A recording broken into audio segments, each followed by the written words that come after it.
Pasaje que se encuentra en el libro de los Hechos, capítulo 4. Uno de los tantos pasajes en los que hombres de Dios tienen que plantarse firmes y dar fe de lo que creen ante autoridades, ante gente que iba contra ellos y contra el nombre del Señor Jesucristo. Capítulo 4, versículos desde el 1 hasta más o menos hasta el 12. De Hechos, el libro de Hechos, Hechos capítulo 4. Pedro y Juan ante el concilio. Hablando ellos al pueblo, vinieron sobre ellos los sacerdotes con el jefe de la guardia del templo y los saduceos, resentidos de lo que enseñaban al pueblo y anunciasen en Jesús la resurrección de entre los muertos. Y les echaron mano y los pusieron en la cárcel hasta el día siguiente porque era ya tarde. Pero muchos de los que habían oído la palabra creyeron y el número de los varones era como de 5.000. Aconteció el día siguiente que se reunieron en Jerusalén los gobernantes, los ancianos y los escribas, el sumo sacerdote Anás y Caifás, y Juan y Alejandro y todos los que eran de la familia de los sumos sacerdotes. Y poniéndoles en medio les preguntaron, ¿con qué potestad o en qué nombre habéis hecho vosotros esto? Entonces Pedro, lleno del Espíritu Santo, dijo, gobernantes del pueblo y ancianos de Israel, puesto que hoy se nos interroga acerca del beneficio hecho a un hombre enfermo, de qué manera éste haya sido sanado, sea notorio a todos vosotros y a todo el pueblo de Israel, que en el nombre de Jesucristo de Nazaret, a quien vosotros crucificasteis y a quien Dios resucitó de entre los muertos, por él este nombre está en vuestra presencia sano. Este hombre está en vuestra presencia sano. Este Jesús es la piedra reprobada por vosotros, los edificadores, la cual ha venido a ser cabeza del ángulo, y en ningún otro hay salvación, porque no hay otro nombre bajo el cielo dado a los hombres en que podamos ser salvos. Qué confesión, qué certeza, qué firmeza frente a gente con autoridad. El contexto es este. Juan y Pedro y Juan habían hecho un milagro de sanidad. Habían curado a un cojo, lo habían restaurado por el poder de Dios y en el nombre del Señor Jesucristo. Y el problema no era el milagro en sí, sino lo que estaban enseñando, porque a partir de ese milagro, Dios no da puntadas sin hilos, cada milagro tiene su porqué.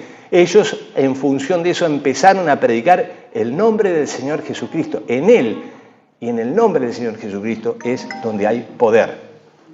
Y dice que mucha gente creyó. Se contaban en esa época solamente los hombres. Me imagino que había más mujeres que hombres. Y niños también. Contando los hombres, como 5.000 creyeron a la palabra que estaba predicando, que estaba exponiendo Pedro y Juan. Pero eso le rechinó los oídos a las autoridades. Dice que se juntaron, este pasaje comienza diciendo, hablando ellos al pueblo, vinieron sobre ellos los sacerdotes con el jefe de la guardia del templo y los saduceos. Es decir, todo un séquito de autoridad religiosa y también autoridad civil, más allá de que la autoridad era Roma un poco que se desvinculaba de esto, se lavaba las manos y que en asuntos locales se arreglaran como pudiesen. Y allí estaban reunidos los sacerdotes, los guardias del templo, las autoridades del templo, los saduceos, que si bien eran una minoría frente a la cantidad de lo que pudieran ser los fariseos, los saduceos eran más influyentes, porque eran gente de las castas sacerdotales, de las familias más adineradas, y los saduceos tenían por particularidad no creer en todo lo místico. Entonces, mientras se le hablara de Jesús o de quien fuera, de una manera agradable a los oídos, todo bien, pero cuando empezaban a hablar de milagros y fundamentalmente del tema de la resurrección de los muertos, allí Los saduceos no querían tener nada que ver, y es por eso, seguramente por influencia de eso, por el celo de los sacerdotes y demás, los llaman. Pero como ya era tarde, vamos a dejar este asunto para mañana, los metemos en el calabozo, que pasen una linda noche, y mañana veremos a ver si recapacitan sobre lo que ha estado hablando. Al día siguiente entonces los llaman, y lo que les preocupa a ellos es ¿en nombre de quién? Es decir, en los nombres hay autoridad. ¿En nombre de quién? O sea, con la autoridad de quién, con el poder de quién hicieron ustedes esto. ¿Está mal curar a un enfermo? No, pero ¿se acuerdan que en otras circunstancias similares a Jesús mismo le decían, tenés 6 días para curar enfermos, ¿por qué lo venís a hacer el sábado? Esperá hasta el domingo, hasta el lunes. No podés hacer en sábado, que es el día de reposo. No lo hagas tampoco el domingo porque los bautistas se enojan, pero hacelo el lunes, ¿no? Y no es así. Siempre es el tiempo de gracia. Y Dios derramaba su gracia y su poder a través del Señor Jesucristo. Y ahora lo estaba derramando a través de por el Espíritu Santo, que es Dios mismo obrando en los apóstoles, en Pedro, en Juan. Entonces la pregunta es, ¿en nombre de quién? O sea, ¿con qué autoridad están haciendo estas cosas? Y bueno, ya que son tan directos en la pregunta, Pedro dice, yo voy a ser claro y directo en la respuesta. ¿Saben qué? En el nombre del Señor Jesucristo, Señor, a quienes ustedes crucificaron. Yo no lo crucifiqué. Yo lo habré negado y me arrepentí, pero ustedes lo crucificaron. Estaba todo bajo los planes de Dios, sí, pero ustedes fueron el instrumento por el cual nuestro Señor Jesucristo fue crucificado. En el nombre de Jesucristo, de Nazaret, a quien vosotros crucificasteis, y a quien Dios resucitó de los muertos, por él este hombre está en vuestra presencia sano. Ese hombre que ustedes mataron, crucificaron, pero que Dios levantó de entre los muertos. Pumba. Se la mandó guardar al ángulo, digamos, ¿no? Obviamente eso no le agradó nada a quienes eran totalmente descreídos de milagros, de curaciones y más que nada de resurrección de los muertos.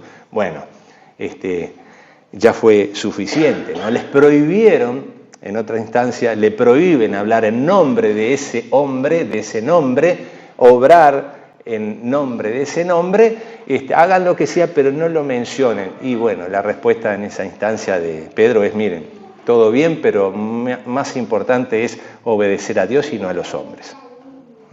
Hagan lo que tengan que hacer, pero nosotros haremos lo que tenemos que hacer. Porque además hay un detalle importante.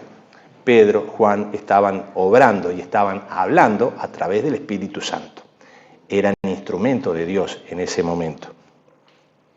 Y en ningún otro, sepan ustedes, en ningún otro hay salvación, porque no hay otro nombre, ya que les preocupa mucho el nombre, no hay otro nombre bajo el cielo dado a los hombres en que podamos ser salvos. ¿Qué quiere decir? Si no aceptan este nombre, están perdidos, porque quien no es salvo está perdido. Quien no vive está muerto. Y en Jesucristo hay vida, y vida en abundancia. A Él predicamos. Dios nos dé siempre esa valentía. Jesucristo mismo dice, no se preocupen por lo que habréis de decir frente a los tribunales, a las autoridades. El Espíritu Santo va a hablar por ustedes. Entonces dejémonos siempre llevar por el poder del Espíritu Santo. No es nuestro poder, somos instrumentos en sus manos. Dios nos dé la valentía en las diferentes instancias para poder hablar como Pedro, como Juan. No somos Pedro, no somos Juan. Somos Pepito, el del barrio, pero con la autoridad del Espíritu Santo. Amén.